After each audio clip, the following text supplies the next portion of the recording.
أعوذ بالله من الشيطان الرجيم بسم الله الرحمن الرحيم الحمد لله وحده والصلاة والسلام على من لا نبي بعده وآله وأصحابه عليهم أجمعين ومن تبعهم بإحسان إلى يوم الدين أما بعد السلام عليكم ورحمة الله وبركاته Aziz o'quvchilar, Manhalul Hadis degan kitobimizning 46. hadisini bugun sharhlab va tushuntirib o'tmoqchi.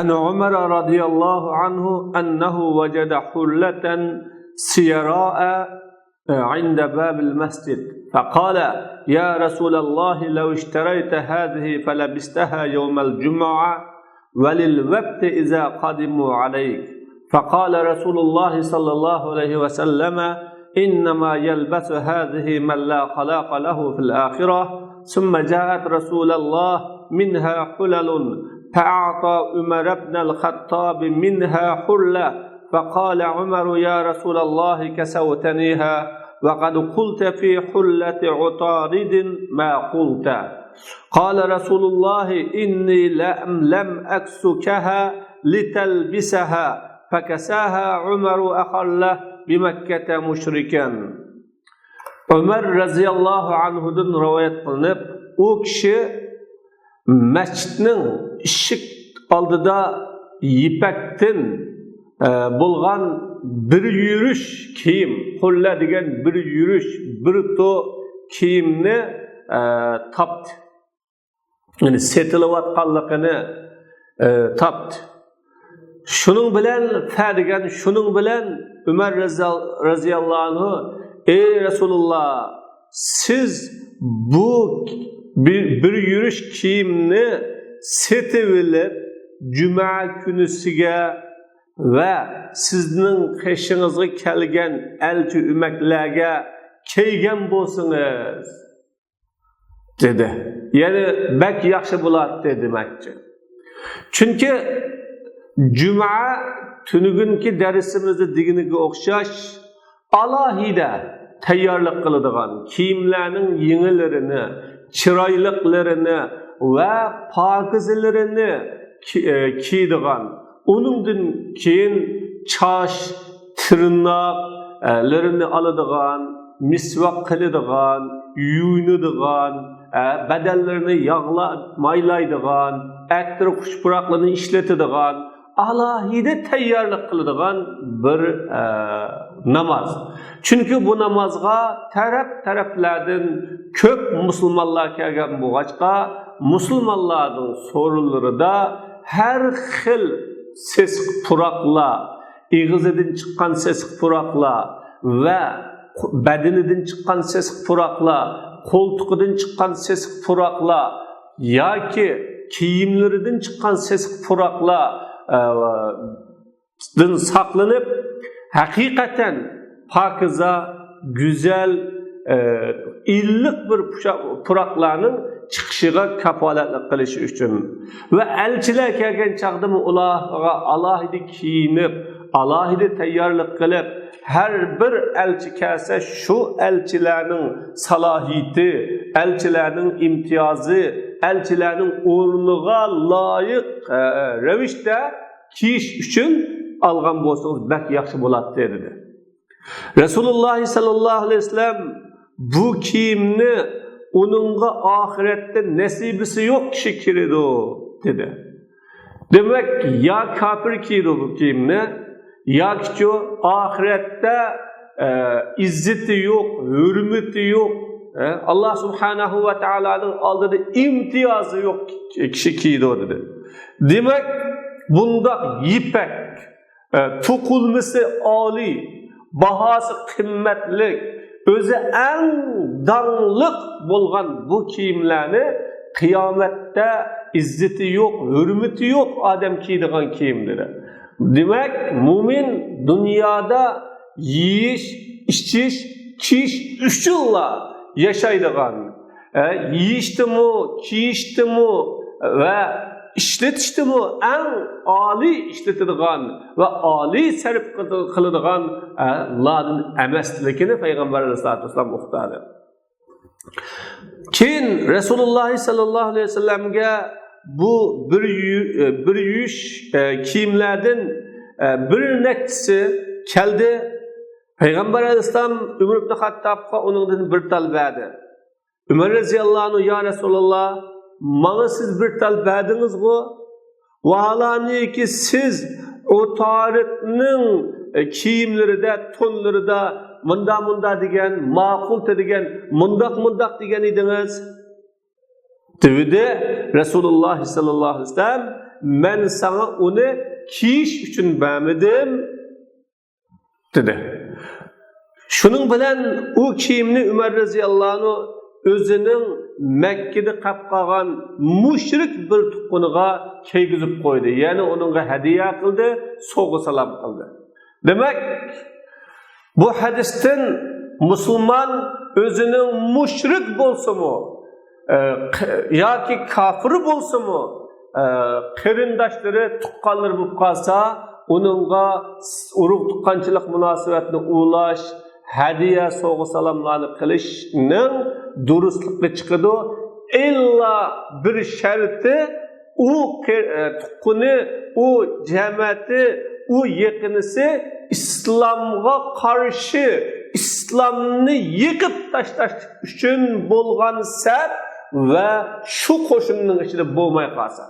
Agar islomni yiqish, islomga qarshi turish, islomning nurini o'chirish uchun va musulmonlarga zarba berish uchun yig'ilgan sabda va jamoada bo'lib qolsa, uningga urug' tuqqanchilikni ulash, na uningga hadiya, sovg'a salomni qilish, na uningga xayr ehson qilish qat'an va qat'an durust bo'lmaydi, birodarlar. Allah subhanahu va taolo bu haqda la yanhaakumullohu anil ladzina lam yuqatilukum fid din desa, yeni bir oyatda innama yanhaakumullohu anil ladzina qatalukum fid din va akhrajukum min diyarikum va zaharukum ala ikhrajihim an tabarruhum va tuqsitu ilayhim degan bu oyatlar bilan bizga bu haqda ta'limot berdi. Al-ma'na al-'am, umumi ma'nisi. Yawmul jum'a yawmu 'aydin lil muslimin. Juma kunisi bo'lsa musulmonlarning bayram kunisi. Yajtami'una fihi ma'a mukhtalifi mihanihim va siyabihim va nazafatihim. Musulmonlar u kunda xizmati, kiyim-kechaklari, pokizaligi har xil bo'lishi bilan jug'lishidir.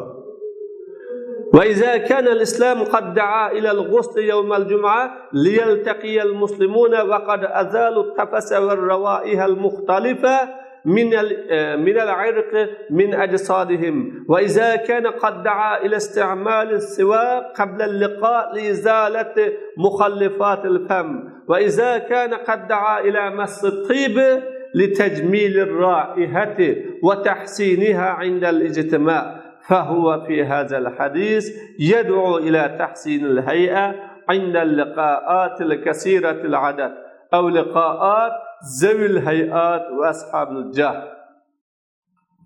İslam musulmonlar tanlaridan chiqadigan tanlaridan chiqadigan ta'din hosil bo'ladigan xilma-xil ses puroqlar, kir qasmoqlarni yo'qotgan holatida uchirish uchun juma kunisi yuvinishga chaqirgan bo'lsa va islom ig'izda qolib qolgan tomoqning qoldiqlarini yo'qotish uchun uchirishdan burun misvak ishlatishga chaqirgan bo'lsa, islom yig'ilgan chaqda puroqlarni güzel ve yaxshi qilish uchun xushbur takkizishga chaqirgan bo'lsa, u islom bu hadisda ko'p sondagi uchirishlarda shaklni güzel, chiroyli qilishga chaqirdi yoki güzel shakllik, obro' inobatlik kishilar bilan uchrashgan chog'ida shaklni tuzash, güzelleştirishga chaqirdi. İslam insonning tashqi ko'rinishlariga naqadar ahamiyat beradigan bir din, birodarlar. Xuddi musulmonlar bir yerga yig'ilgan chaqda og'izlaridan sesiq puroqlar, hamda og'izdan insonning har xil sesiq puroqlar chiqadi. Hatto inson tomoqni yeydi-da, tomoqni yeb bo'lib, u og'izlarini misvaq qilib atmasa, çiş cho'tkisi bilan yoki çiş pastalari bilan tozalab atmasa, uning og'izlarida har xil tomoqning kirlari, tishda qolib qolgan kirlar va uningdan boshqa har xil sesiq puroqlar og'zidan chiqib turib, bir musulmon uning qashida turishga, uning so'zlarini anglashga rioya bo'lmaydigan darajada bir qiyin ahvolga tushib qoladi.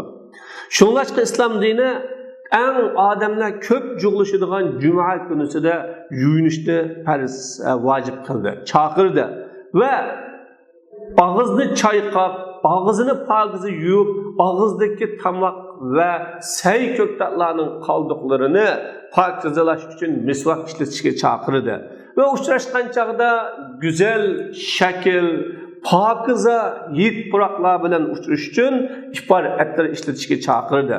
Shunda bo'lganligi uchun bu hadisda bo'lsa, ammu so'rlarda va musulmonlar uchrashgan yerida o'zining tashqi shakli, qiyofati, ko'rinishini go'zallashtirishga chaqirdi. Endi bu go'zallashtirish buningga xos kiyim-kechaklarni setib olish bilan, alohida tayyorlikni qilishlar bilan bo'ladi. Bu islom dinining isrofxo'rlik, mutakabbirlik va cho'ngchilikdan iborat İslam qamchilaydigan va so'kadigan axloqlarga tushib qolgan bo'lmaydi. Buni to'g'ri tushunishimiz kerak. Shuning uchun musulmonlar har ahvolga uning tayyorligi bo'lishi kerak. Musulmon bir odamlar ko'p so'ringa kiyimlari ko'na, hayatlari yani onun shakli, tuyuqi bo'lsa qattiq oddiy, xuddi medika shaklida berib qolsa, islomning musulmonlarga bo'lgan ta'limotlariga amal qilmagan bo'ladi. ومن المعلوم أن عامة المسلمين في صدر الإسلام لم يكن لهم ثياب متعددة وربما كان الواحد يغسل ثوبه ويستتر بشيء ما حتى يجف ويلبسه وكثيرا ما كان ثوب المهنة والعمل هو ثوب الجمعة والمناسبات لمن تعددت عنده الثياب مما دعا رسول الله أن يقول لهم ما على أحدكم لو اتخذ ثوبين أي إزارا ورداء لجمعته سوى ثوبي مهنته كما دعا من يروح إلى الجمعة أن يلبس أحسن ثيابه وخيرها. Hamimizga ma'lumki İslamning beshida umumiy musulmonlarning ko'p kiyimi yo'q edi islomning beshida. Ehtimol bir musulmon kiyimini yutdi va u kiyim qo'yib musulmon kiyganga qadar bir narsa bilan yepinib turadi. Ko'pincha ishlash kiyimi, xizmat kiyimi o cuma kiyimiydi ve münasebetler kiyimi idi. Onun kiyimleri köp bo'lgan kishi uchunmi? O ishlagandimi shu kiyim, xizmat qilgandimi shu kiyim, jumaga yig'ilgandimi shu kiyim, masjidlarga kirgandimi shu kiyimni kiyadi. Birodarlar, mana bugunmi hamda taraqqiy qilgan musulmonlar umumatan bir safasi yaxshilangan yurtlarda unda bo'lmagan bilan ba'zi yurtlarda musulmon bir kiyimni kiyib olsa, hatto u kiyim uburniga kirsimi shu kiyim, xalaga kirsimi shu kiyimni kiydigan, u kiyimni bozorga borsimi kiydigan, u kiyimni masjidga borsimi kiydigan, u kiyimni to'yga borsimi kiydigan, u kiyimni dehqonchilik maydonlariga chiqib dehqonchilik ishlari bilan shug'ullanmoqchi bo'lsimi kiydigan. Qisqasi u uydimi kiydigan, sirtimi kiydigan, ibodat uchunmi kiydigan, bozor uchunmi kiydigan. U uchisdan u kiyimni ajatmay kiydigan. kiyim qaridab, ko'niyab, u kiyim shundoq sesiq purak chiqaradigan. Hatto bir musulmondan o kiyimga qarab odam ichi og'aydigan yerga berib qolgan ahvol musulmonlarda ko'p birodarlar. Bu islom qattiq cheklagan, to'sqan va islom buni bu haqda alohida eskartgan bir ahvol bor. Bu xil ahvolga musulmonlar diqqat qilish kerak. Buning uchun musulmon kiyim olsa, buning uchun musulmon yuydigan mashina olsa, buning uchun musulmon suv kessa suvning pulini to'lasa, bu islomda hammasiga ibodat bo'ladigan va buning uchun ishlatgan pul sadaqa bo'ladigan ahvol bu birodarlar. Mimma da'a Rasulullah, bu xil ahvol Rasululloh sallallohu alayhi vasallamni o sahobalarga sizlarning biringlar agar juma uchun ikki kiyim kiysa, ya'ni ishton ko'ynak kiysa, xizmat kiyimidan boshqa nima bo'ladi deyishga chaqirdi. Xuddi jumaga bormoqchi bo'lgan kishini kiyimlarining chiroyligi, yaxshi kiyishga chaqirganidek. وكان عمر رضي الله عنه حريصا على أن يكون رسول الله خير الناس لباسا كما هو خيرهم في الإنسانية. Umar radhiyallahu anh Rasululloh sallallohu alayhi vasallamning odamlarning ichidagi kiyimi yaxshi bo'lishga qiziqatdi. Xuddi payg'ambarim o odamlarning insoniylikda yaxshisi bo'lganidek.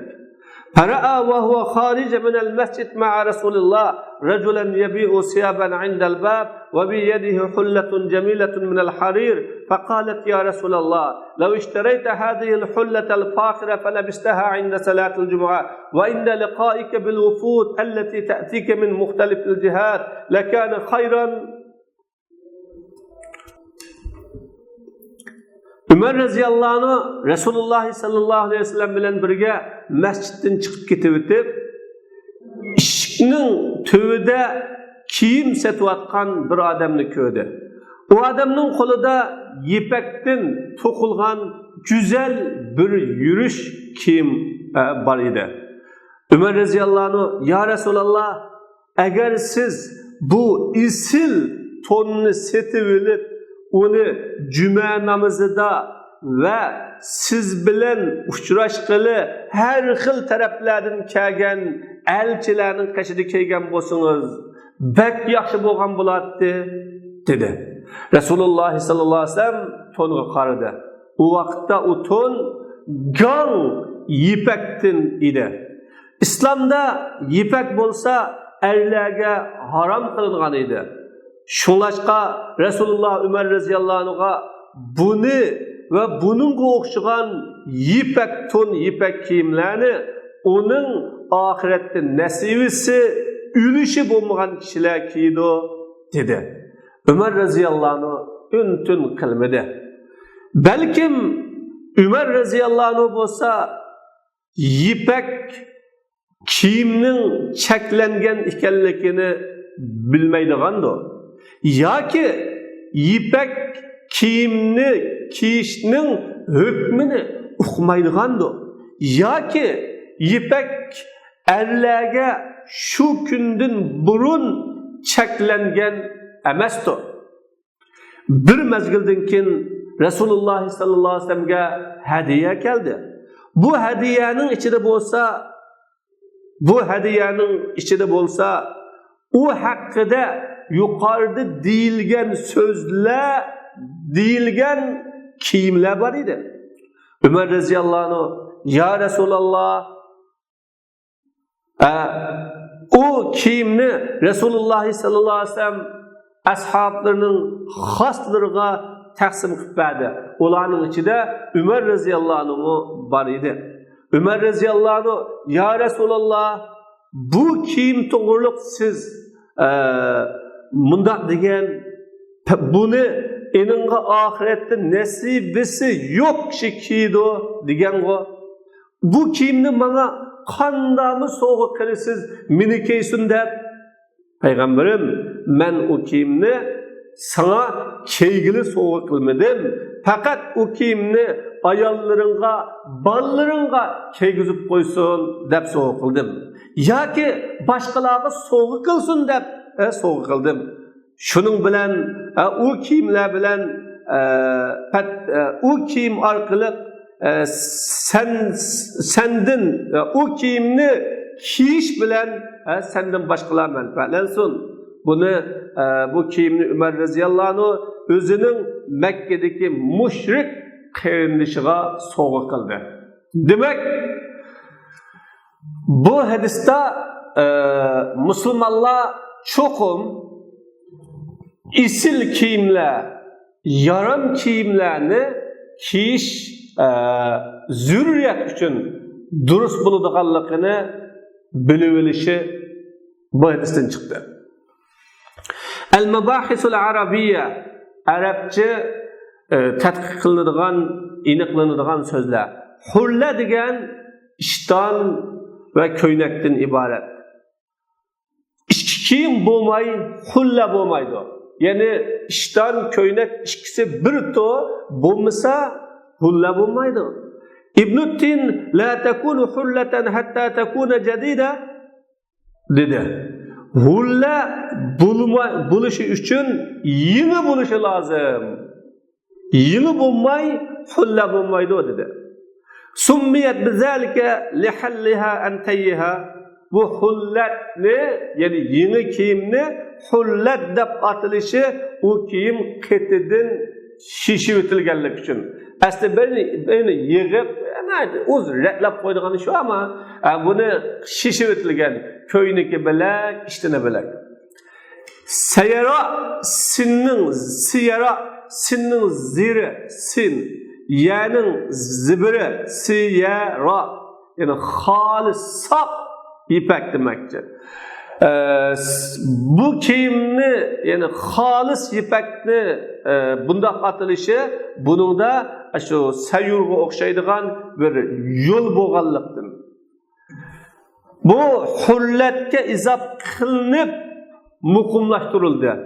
Savb xaz degan biz mal, biz kiyim, ya'ni paxta kiyim degandek. Hullaning tanvini bilan hullatun siyara. Siyara süper yoki badal. Law ishtarayta law yajuzu an takuna lish-shart. Law ishtarayta deki law shart uchun bo'lishi mudurus. Lawni harf shart qilsak bo'ladi. Law ishtarayta deb. Uning javobi tashlangan bo'ladi. O'chaqda law ishtaraytaning javobi tashlangan. Aslisi lakana hasanan, setvagan bo'lsangiz bak yaxshi bo'ladi. Wa yajuzu an takuna lit-tamanni fala tahtaju ila javob. Lavning arzu uchun bo'lishi mudurus. O'chaqda javobga muhtoj bo'lmaydi.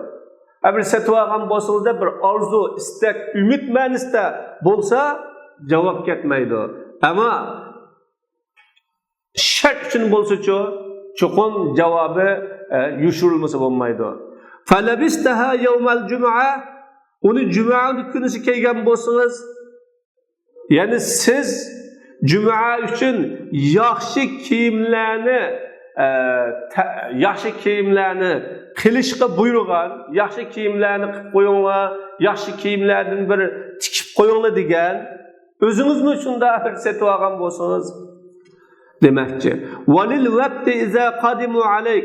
Vaqti degan padişah, onunga o'xshagan vazir, yani minister degandek kishilarga keladigan jamoani deymiz.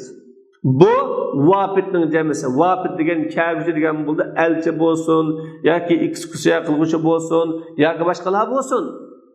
Valil vaqti lam bilan ziru qilingan. Yani falabistaha li ajli vaqti qudumihi alayk. Yani ümakla sizning qashingizga kelgan vaqtda kelgan bo'lsangiz, ularning oldiga alohidroq tayyorlik qilib, isliroq kiyimli bilan, boshqa qiyofatlar bilan chiqqan bo'lsangiz dedi.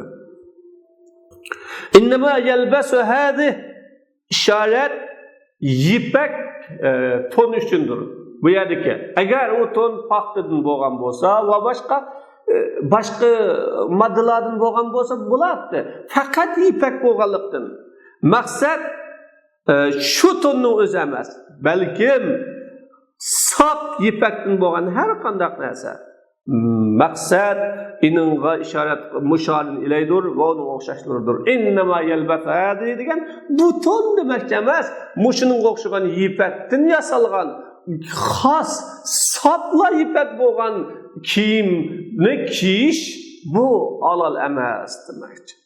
Man la xalaqa lahu degan man la hazza va la nasiba lahu min al-harir fil akhirah. Uningga oxiratda ipakdan nasibisi ülüşü bo'lmagan kishi minha hulal min amsalha min al-hariril khas.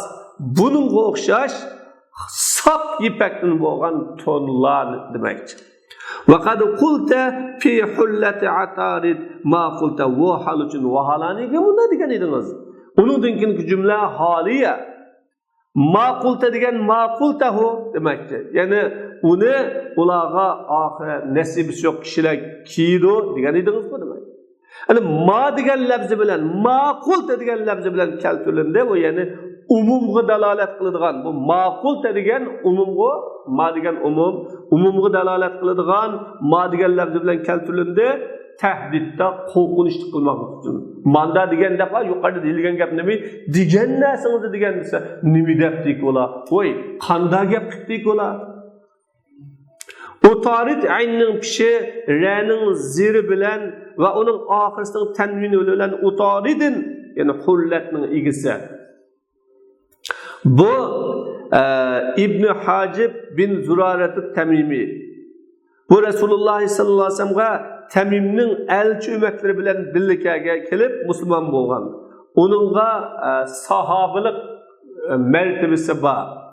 Uning bu tonlari bo'lsa masjidning ishik tubida setilatdi. Fakasaha Umar va khallahu bi Makka degan axan ikkinchi maf'ul. Axan ikkinchi maf'ul. Ha axan birinchi maf'ul. Ha muqaddam ikkinchi maf'ul. Ya'ni birinchi maf'uldan burun ilgari keltirilgan ikkinchi maf'ul. Valahu tashlangan bir filga aloqador jar majrur, ya'ni axanning sifatiga va bi Makka bo'lsa yana bir sifatga, yana bir tashlangan sifatga aloqador.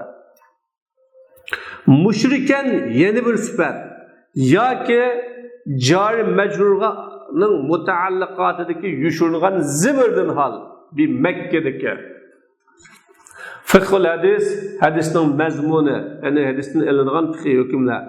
Zahirun min al-hadis anna al-harira muharramun ala az-zukur wal inas.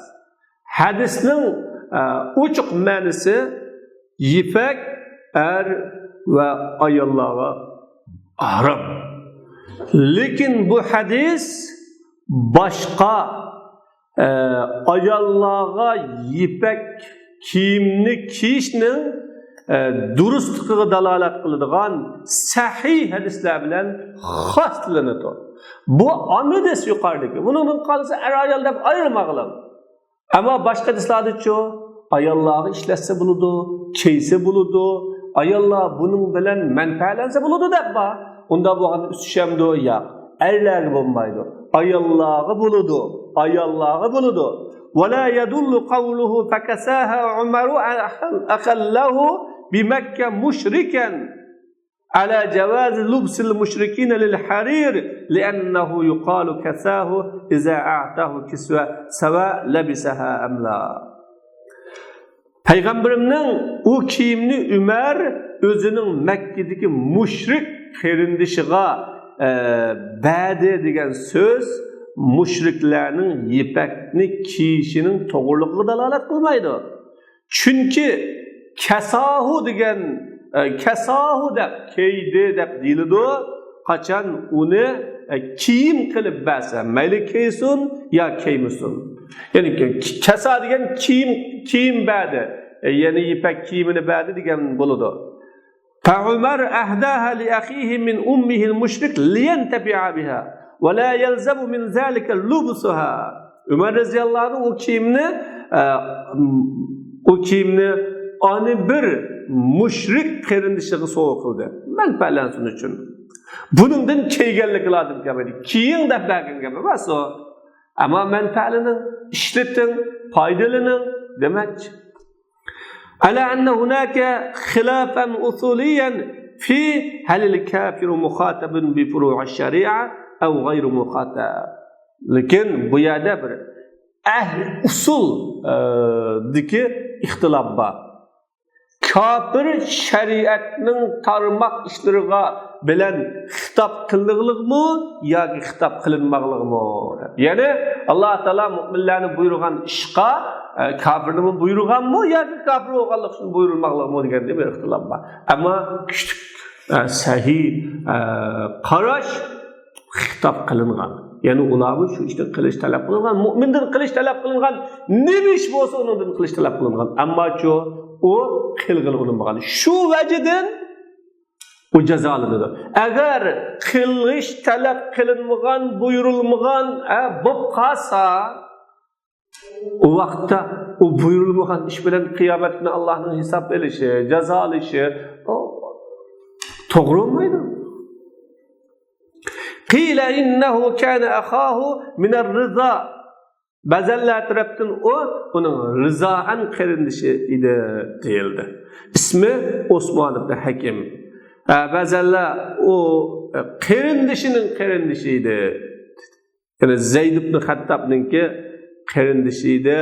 Asma binti Vahb'ning dediki, bunun Müslüman bo'lganligi haqida ixtilof qilindi. Bir rivayette İmam Buxariyning Abu Kiyimni Umar radhiyallohu anh o'zining ahli Makkedagi qarindishiga avatdi, u musulmon bo'lishdan burun deydi. Mana bu uning shuningdan keyin musulmon bo'lganligiga dalolat qiladi. Va na'khudhu min al-hadis ma ya'ti. Bizning hadisdan oladiganimiz tuvandikilar. Birinchi annal harir haramun lubsuhu ala ar-rijal. Qala al-Qurtubi ikhtalafa an-nas fi libas al-harir. فمن مانع ومن مجوز على الإطلاق والجمهور من العلماء على منعه للرجال. Birinci, yipekni kiyiş erlerge haram. Bunu alamaz. Bu hadisten yipek kiyimni erlerinin kiyişi haram. İmam-ı Kurtubi adamlar yipek kiyim hakkında ihtilaflaşıp haram deb to'squchilarmi bor, mutlaq şartsiz durust degichilar bor. Jumhur ulamalar uni erlarga to'sish qarashiga bo'lgan. İkinci, cevazul bay' ve shira' ala abwabil masajid. Mescidning eshik oldida, eshik tövbida ilim setim qilishning durustligi. Namozni o'qib bo'lgandan keyin masjidning oldida do'kon, bozor bo'lib qolsa, ilim setim qilsa durust bo'ladi. Namozni o'qib bo'ldi, ish tugadi. As-salis jawazu an yubashira as-salihuna wal-fudala wal-bay' wash-shira'. Üçüncüsü salih, faziletli kişiler özü bir vasıta ilim setim qilishning durustligiga, voy bunda ulug' ahli janob hurmatli odamlar ilim setim qilsa bo'lmaydi demak desak bo'lmaydi. O ilim setim qilish durust, albatta durust. Bu yerda meningcha durust degan gap ishlatmaslik lozim. Yaxshi taqa bu, solih bu taqa, afzal bu taqa. الرابع جواز أن يمتلك المسلم ما لا يجوز لبسه له ويجوز له إهداؤه إلى الغير مما يحل له لبسه. Dördüncüsü, Müslüman özünün kiyişi to'g'ri bo'lmagan narsaga ega bo'lishinin durust bo'lishi. Kiyinmagan bilan kiyish shariatda cheklangan bilan ega bo'lish durust. Eshakning go'shtiga o'xshash yeyish durust emas, ammo shu ishlatish, manfaatlanish durust. Va uning uchun u narsani boshqalarga, ya'ni uning kiyish halol bo'lganlarga sovg'a salom qilish durust. Masalan, bu joiz. Beşincisi cevazu silatil aqaribil kuffar vel ihsan ilayhim. Kafir urug' tuqqanlarni yo'qlashning durustlığı ve olarga yaxshilik qilishning durustlığı. Bu hadisdan bayon degandek. السادس جواز تقديم هدية الحرير أو الذهب إلى الرجال لأن ذلك لا يلزمهم باستعمالها بل ينتفعون بها في وجوه أخرى. Beşincisi ipek soğuk salamını yoki oltinni erga berishning to'g'riliqi. Bu adam ipek kiyim yaptı yoki oltinni birini soğuk salam qilgan bo'lsa, aksiga to'g'risi. Chunki bu ularga, ya'ni erlarga uni ishlatishlardan direkt vermeydi. Belki onu olan başka yolunu menfaaline ya satıp menfaaline ya ki saklap menfaaline başka yol olan menfaaline ki. Yettincisi cevazu arzil mabdul alel fadil ma yahtacu ileyhi min mesalihi illeti la yezkuruha akhzen min arz Ömer ala Resulullah ay yeşteriyel hulla.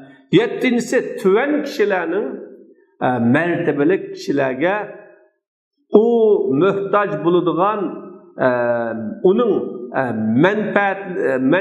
menfaatiga münasebetlik mühtaç bulunduğun işlerini taklif kılışının durustluğu. Ben Ömer radıyallahu anh Resulullah sallallahu aleyhi ve sellem'e ton ilişini taklif kılganlıqdan elim. Ömer radıyallahu anh Resulullah'a bana asınız dedi ya. Şunundaki tüven kişiler mi, addi kişiler mi? Ve çoğunluğa aksakallık kılmayla, çoğunluğunun aldıda aldı feşlik kılmayla demezsin, doğru fikir ve yaxşı fikirler olsa belki bulurdu onu. Es-samin enne men lebisel harir fid dünya yahrumu minhu fil ahira. Gayra ennel hadis mahsusun bir rical li qiyami adilletin ukra bi ibahati lin-nisa. Sekizincisi ipek kiyimini dünyada giygan kişi onundan ahirette mahrum buludu. Lekin hadis erlerge mahsus başka deliller onun ayollarga mubah ekanligiga to'g'anliq uchun. To'qqizinchisi ma kana alayhi an-nabiyyu min as-sakhai wal jud wa silatil ikhwan. Payg'ambar alayhisolamning sehi, qo'li keng, qarindoshlarni ulab turdiganligi. Mana bunday fazilatni olamiz. O'ninchisi istihbabu lubs as-siyab al-hasana va tajammul yawm al-jum'a. Cuma günüsü yasınıp chiroyli, güzel kiyimlarni kiyishning mustahabligi. Faqat tarajjama al-Bukhari li hadha al-hadis bi qawlihi babun yalbasu ahsana ma yajid ve abzalul alvan al-bayaz. Li hadisi ilbasu min siyabikum al-bayaz. İmam Bukhari bu hadiske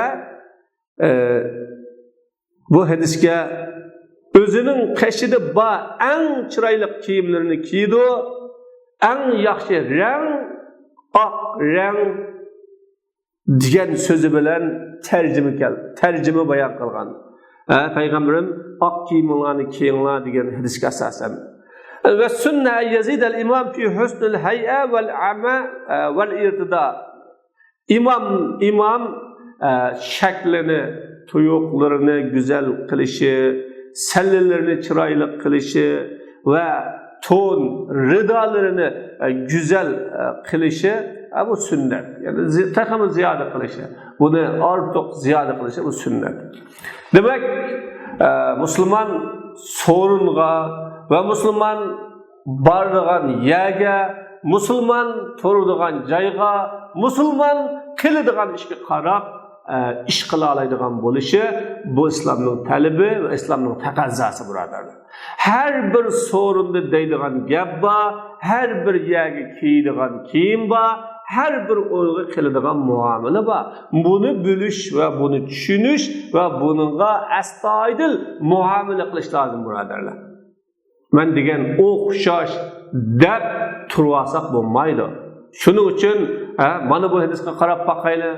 İslam neçe yüz yıl burun özünün azalarını pakizlikka, medenilikka, ictimailikka ve özününki kiyim ve hayatları da kanda buluşka çağırıptı.